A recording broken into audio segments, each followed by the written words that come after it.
சங்கீதம் அதிகாரம் 13. கர்த்தாவே, எதுவரைக்கும் என்னை மறந்திருப்பீர்?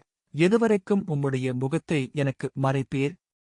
என் இருதயத்திலே சஞ்சலத்தை நித்தம் நித்தம் வைத்து, எதுவரைக்கும் என் ஆத்துமாவிலே ஆலோசனை பண்ணிக் கொண்டிருப்பேன்? எதுவரைக்கும் என் சத்துரு என்மேல் தன்னை உயர்த்துவான்? என் தேவனாகிய கர்த்தாவே, நீர் நோக்கிப் பார்த்து, எனக்கு செவி கொடுத்தருளும். நான் மரணநித்திரை அடையாதபடிக்கு என் கண்களை தெளிவாக்கும். அவனை மேற்கொண்டேன் என்று என் பகைஞன் சொல்லாதபடிக்கும், நான் தள்ளாடுகிறதினால் என் சத்துருக்கள் களிகூராதபடிக்கும் இப்படிச் செய்தருளும். நான் உம்முடைய கிருபையின்மேல் நம்பிக்கையாயிருக்கிறேன். உம்முடைய இரட்சிப்பினால் என் இருதயம் களிகூரும். கர்த்தர் எனக்கு நன்மை செய்தபடியால் அவரைப் பாடுவேன். ஆமேன். ஆண்டவர் உங்களை ஆசீர்வதிப்பாராக.